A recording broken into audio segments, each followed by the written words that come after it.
Welcome to Sunrise. Again, nice to see you. Nice to see you too. I was going to ask you, it's sunny. We're coming into summer here. Can you finally go and enjoy some Sydney sunshine and get a tan?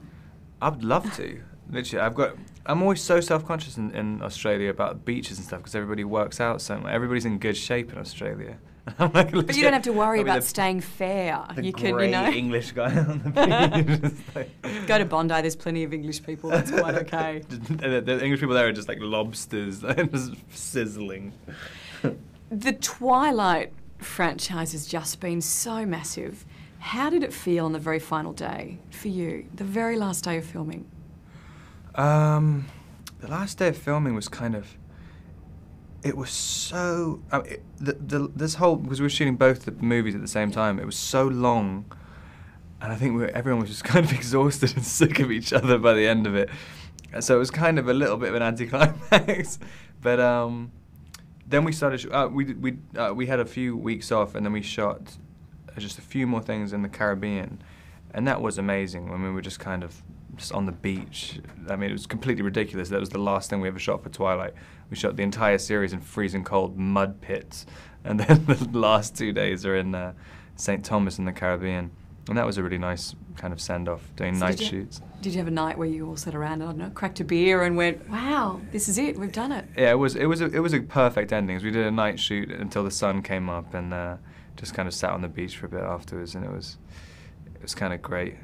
Didn't have to worry about being in shape anymore. I ate about 8 pizzas. Get sunburned. Incredible. I mean, obviously there's been other films you've done along the way, but looking at the Twilight franchise, what have you taken away from all of that personally as an actor? I mean, it was quite tough doing one character for 5 months. I mean, for 5 movies. I mean, especially someone who doesn't change and doesn't age, and you know, and also if you say the most important thing in your life is this relationship, and the relationship will never change, it's a difficult thing to play after a while, and so it was kind of just the challenge of trying to keep yourself invested is quite difficult, and you learn a lot just from that. And not just playing it, but then talking about it. Every time there's a movie released, you've got to go through all of this. Yeah, I mean, it's 50% of the job for the Twilight movies. I mean, it's absolutely crazy. No other movie has this amount of anything I've ever done. Do you mind doing it?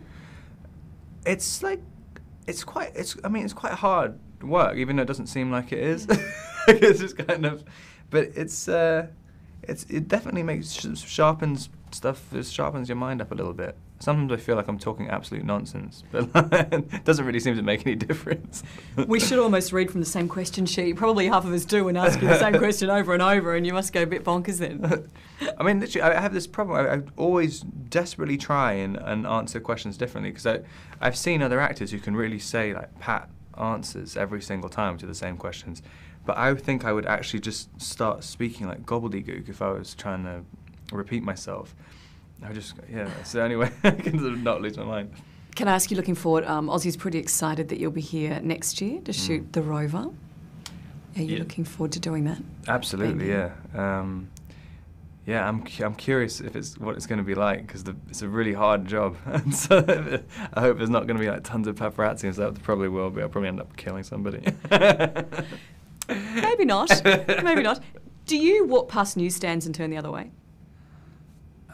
Yeah.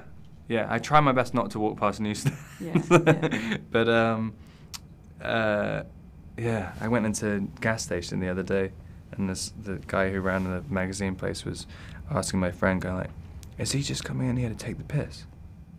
And I was like, "What?"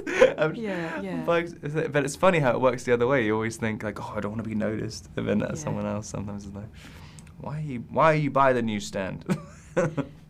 My final question, I promise, Breaking Dawn, are you proud of it? Do you look at it and have, I guess, a bit of a paternal pride and a bit of love of what you've created that's made so many people so happy and still does?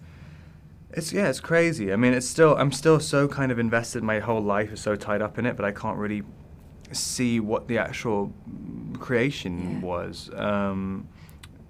But yeah, I mean, it was a ton of work, and kind of like whilst shooting, and also kind of outside of it, like trying to stay sane and stuff, and doing the press and kind of interacting with all the fans of it and stuff, and hoping that everyone's happy because it's really been a very fan-driven franchise right from the beginning. I mean, it was Summit was a small studio, and the first movie wasn't very big. It was all from it's all a kind of groundswell. But yeah, it's definitely it's a massive experience for me. Fantastic. Thanks for your time. Nice to see you again. You too.